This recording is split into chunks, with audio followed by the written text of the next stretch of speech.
Hi everybody, Sarah Ducher here. I'm in Bellingham, Massachusetts with a great friend, business owner, and client. And what we want to do today is talk about why would you live here. So this video is going to be a little bit different than what you're used to seeing because usually we talk about what you're going to do when you're selling a house or what you're going to do when you're buying a home. But today we're going to talk about what you're going to do if you decide to stay put. So my friend Nicole, Bellingham, Massachusetts, and we talked a lot about what the plan was for her future. And what we came to decide was that she felt it was best to stay put. So Nicole, why would you live here and why did you decide to stay put? So Bellingham is definitely up and coming. I think there's a lot of potential here in the town itself, from where they are right now to where I see them growing with just real estate, but also with the school system, with what they have offering in the town, restaurants, franchises, things of that nature. So I think there's a lot of potential to have a real town community. I will say there are times where I don't love living here because it's not where I'm from. Right. It's definitely a different change of pace from where I'm from. But it was the best move when I was dating Ryan, my husband, to be here. Sure. And build a life together here. And so we started thinking, what does that look like? We want to grow our family, and school system wise, I was nervous thinking we were going to maybe not be in the best school system that I was hoping for right now. But I don't have a child right now. Right. And so realistically thinking, life is only improving. Real estate's improving. Yes. School systems are improving. Towns are improving. Yes. Everything from now till next year is going to be an improvement. So Ryan and I sat down and really thought about, where do we see ourselves in 5 years? What's our 5-year goal? And that 5-year goal is potentially moving out of this location when we have a child that would be into the age of going to school, really being a little bit more independent. And so how do we get there? Right. How do we move out and be in a spot where we want to be? We have to renovate. Right. And renovations are expensive, but moving is too. And after speaking with you so much and understanding if we sold as is, this is potentially what our revenue would be after real estate costs, after paying off our existing mortgage. Then if we did some updates as landscaping, curb appeal, bathroom, kitchen, all those hot topics, then what does the price point of selling look like? And then at that point, how do we move? Because we just put so much in. So ultimately we decided to renovate because of all of those factors. Being goal oriented and understanding where we see ourselves. Right. And I think that's really hard. Let's not make rush decisions. This is an investment. A house is not our debt. It's an investment to what our future looks like. Sure. And our future potentially looks like having a family that we can grow and be close in our community with. Right. And so to get to that point, we had to start where we are now and hit all those things in between. Right. So we're in our renovation mode. That's awesome. And I just Nicole made a great point about seeing the potential in a community that may not be exactly what she's looking for right now. But I've always advised my clients to look for the community that does have potential and that is up and coming.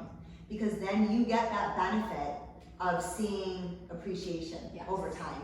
And especially whereas Nicole has decided to stay put and renovate, not only will she have that appreciation in the house, but she'll also have that the appreciation in the value of the community as well. So, you kind of want to grow, like I'm growing in my life. Right, and I want this first chapter that we're in, we're growing in our garage. And so we don't want to leave the garage. Right. But then, okay, well we have the garage, but then what else do we need? And so I want to be able to grow in the community and make a name for ourselves, because there's a lot that you aren't involved in when Right. you're non-parents. Yeah, I don't follow the PTO meetings or even the votes that are going on in town. Yeah. I feel as though I'm out of touch with what's happening in our community Yeah. because I don't have a kid involved in the community. Right. And as adults, we don't find ways to involve ourselves because our community is hot rods, motorcycles, Yeah. and things of that nature, so it's different. So I'm trying to really think of like when I see parents and families out at community home days, you know, harvest festivals, things of like that, what would we want to do? Right. And what does that look like? Right. And I think that has a lot of potential to grow in that community because you can be a part of it. Right. You can morph it into something as it's growing and join the community Yes. and be a voice because that's what you want it to develop in. Right. So I'm learning a lot of that too. Yeah. I have some friends that just joined the Bellingham Board Mhm. of Selectmen, and just seeing that, and his thought process was he was born and raised here, and now he's growing a family, and he's like, I want decisions made because those are the decisions that I want. Right. And if you don't have your voice heard, those decisions aren't going to be made. Right. So that's kind of changed my thought process a little of just like hitting that next chapter in life. Yeah. And I, like you said, you gotta invest in your community if they're gonna invest in you. We want the Bellingham Absolutely. area to grow, so we have to be positive people in that Right. community. And I think that's, I mean, I've seen it in more towards the Boston area, communities that were less desirable for some of the reasons that Nicole mentioned. But as time goes on, school systems get better, community gets better, sports get better, all of these things improve. And now you're in a community and you get to reap the benefits, but also be a part of that. So I think these are some great points that I think the average buyer or seller may not think about. So that's kind of why we wanted to do this video, to show you what things would look like if you decided to stay put as opposed to buying or selling. Now, there are some times where selling and buying something new is absolutely the move. But as Nicole described, we went through all the steps to see where the right move for them was going to be. And after running the numbers and after talking about some outside influences of the community, etc., that was her decision to stay here. So I got to see today, and she's getting to see as improvements, come on, what this is going to look like. So Nicole, do you want to talk a little bit about your contractor and Yes. about some of the improvements? Yes. So, starting with you coming in and, we have a great long relationship, somebody that I can trust and talk to about, this is my goal and I want to utilize your service for my goal. How can we get to that point? Right. And so you first started and talked with us about the goal of potentially moving, but also the goal of capitalizing our investment. Right. And that is this house. Mhm. And how do we capitalize that? My husband does not want to move if he does not have the same garage, and that's Right. it. You can't find a It's a lot of big houses with garages or, our fenced-in property for the dog. Right. And to be able to move somewhere, we had to capitalize on the investment here. Right. And in order to capitalize on that, we had to renovate. Right. And thankfully, my husband's cousin, Matt Rice with MJR Remodeling and Building. Matt Rice with MJR Remodeling and Building, somebody that we know and trust as well, was able to take on this renovation for us and has been outstanding. It's been going good so far. Yes, outstanding. I've never gone through something like this. Never thought I would be in that position too.